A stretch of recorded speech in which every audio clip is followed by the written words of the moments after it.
How would you define true success?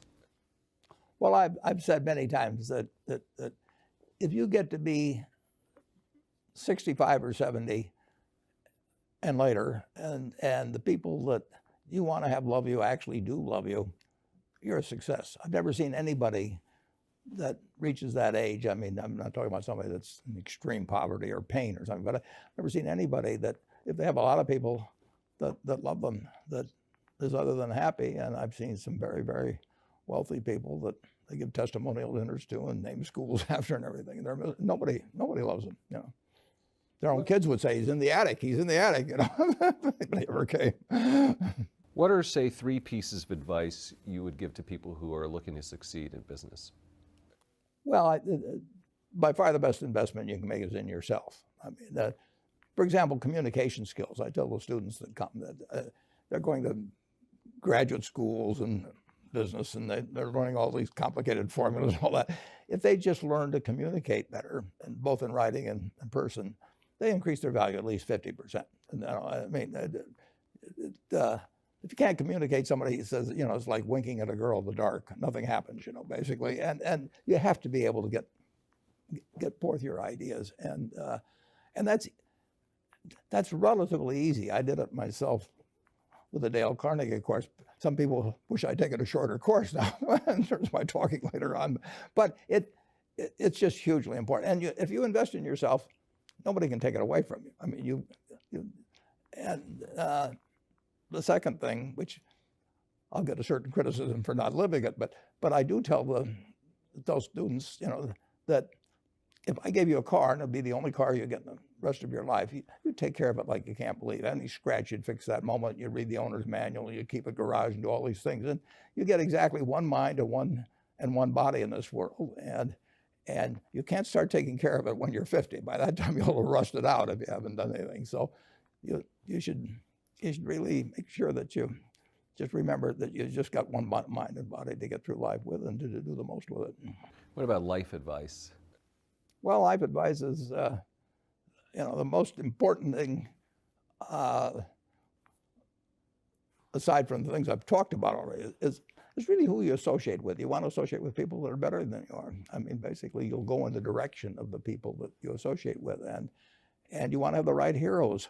You want people, if you want to emulate somebody, you better pick very carefully who you want to emulate. And when obviously you can't pick your parents, they're going to have an enormous influence on you, but you don't get a choice on that. But you get choices as you go down the line, and who you admire, who you want to copy, and the most important for most people in terms of that decision is their spouse. It's also important in terms of a partner in business, but the partner in life is the most important one. You want to pick a spouse that's better than you are, and then he or she, and you hope they don't figure it out too fast. Great. Biggest mistakes people make when investing?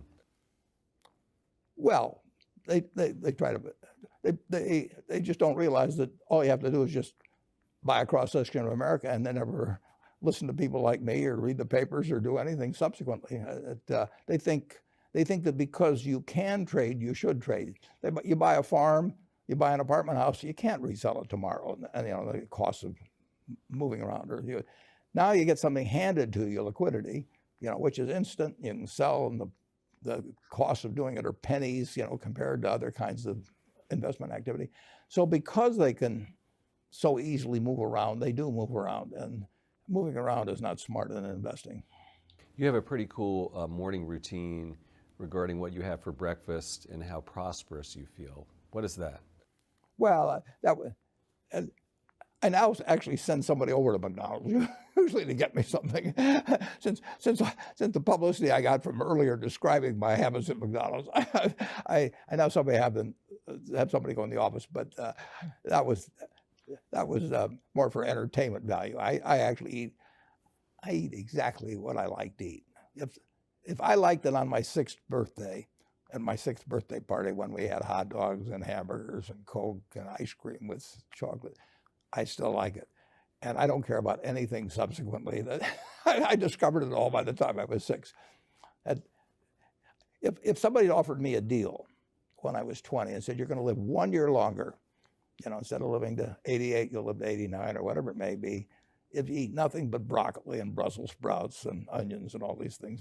I just said, I'll take the last year off. It probably won't be that good anyway. I mean, so I eat what I like to eat.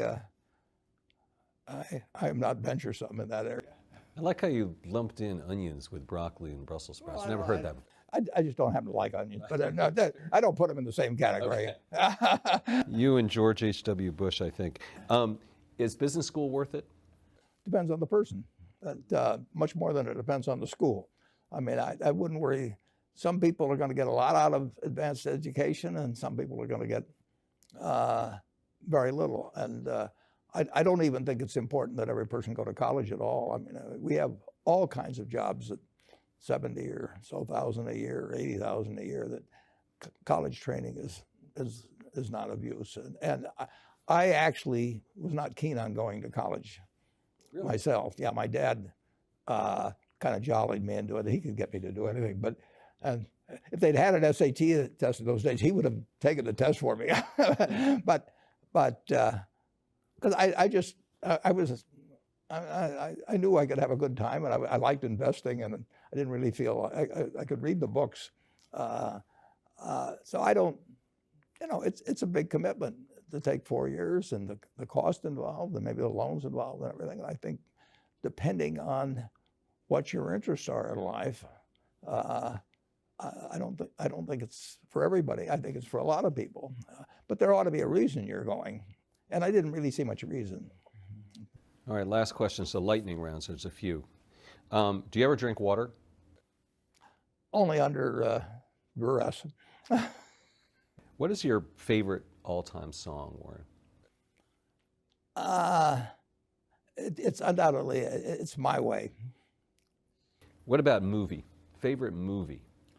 Well, I like The Bridge on the River Kwai because of there were a lot of lessons in that. Plus, it was enormously fascinating. Catchy tune also. Pardon me? Catchy tune also. Yeah, Right. very. Right. But the ending of that was sort of the story of life.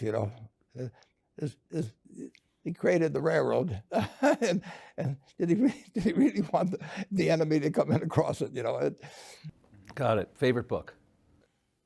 Well, the favorite book from the book that had the most impact on my life was The Intelligent Investor by Ben Graham. I knew you were going to say that. Favorite TV show? It's probably going to be it would be Nebraska in some huge bowl game and winning.